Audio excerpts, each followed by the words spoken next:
దేవునామానికి స్తోత్రం కలుగును గాక. ప్రియులారా, అందరూ బాగున్నారా? అయితే ఈరోజు మీకు ఒక సందేశాన్ని తీసుకొచ్చాను. ఇక్కడి నుంచి యేసుక్రీస్తు రాకడ గురించి చెప్పాలనే విషయంతో ప్రార్థన పూర్వకంగా ప్రభు సన్నిధిలో కనిపెట్టి ఈ యొక్క వీడియోలు అందించడం జరుగుతూ ఉంది.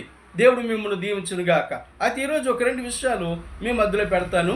ఆ ప్రారంభ వాక్యముగా ఉంటున్నాయి కనుక మత్తయి సువార్త 28వ అధ్యాయము 18వ వచనంలో ఆయన అంటున్నారు, అయితే యేసు వారి యొద్దకు వచ్చి పరలోకమందును భూమి మీదను సర్వాధికారి ఇవ్వబడి ఉన్నది.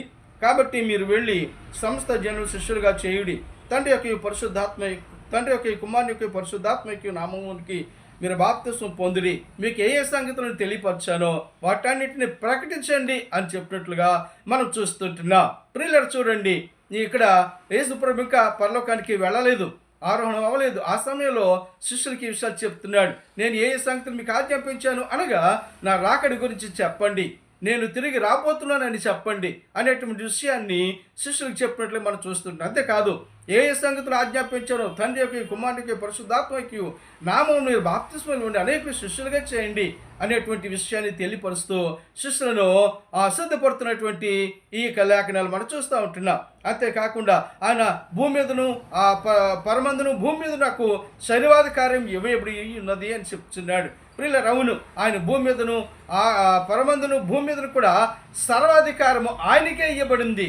ప్రియులారా, ఆయన సర్వాధికారి, ఆయన సర్వశక్తిమంతుడు, ఆయన ఏమైనా చేయగల శక్తి గల దేవుడు అన్నమాట. కనుక ప్రియులారా, మరొక విషయాన్ని చూసినట్లయితే అపోస్తలుల కార్యం 1వ అధ్యాయము 6వ వచనంలో, కాబట్టి మీరు వారు కూడి వచ్చినప్పుడు ప్రభువా ఈ కాలమందు ఇశ్రాయేలుకు రాజ్యము మరలా అనుగ్రహించదవా అని వారిని అడగగా, ఆయన కాలములు సమయములు తండ్రి స్వాధ్యములు ఉన్నవి, స్వాధ్యములు ఉంచుకొని ఉన్నాడు, వాటిని తెలుసుకుంటా మీ పని కాదని వారికి చెప్పాను. ఆయనని మీరు పరిశుద్ధాత్మ పొందినప్పుడు మీరు ఆ శక్తిని పొందేదురని. అంటే ఈ విషయాలు పరిశుద్ధాత్మ ద్వారా మీరు తెలుసుకోండి ప్రభుని అడిగి.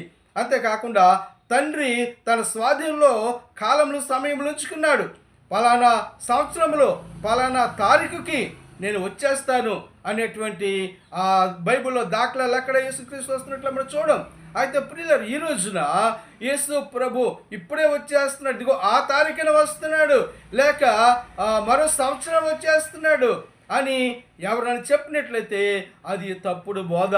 అది బోధ సత్యమైనది కాదనే విషయాన్ని తెలుసుకోవాలని ఈ వీడియో ద్వారా తెలియజేస్తూ ఉంటున్నాను. అంతేకాకుండా యేసుక్రీస్తు రాకడలో కొన్ని సూచనలు చెప్పారు, ఆ సూచనల ద్వారా తెలుసుకోవచ్చనే విషయాన్ని తెలియజేస్తూ ఈ వాక్యాన్ని ఈ వీడియోని ముగిస్తూ ఉన్నాను. దేవుడు మిమ్మల్ని దీవించును గాక. ఇంకా అనేక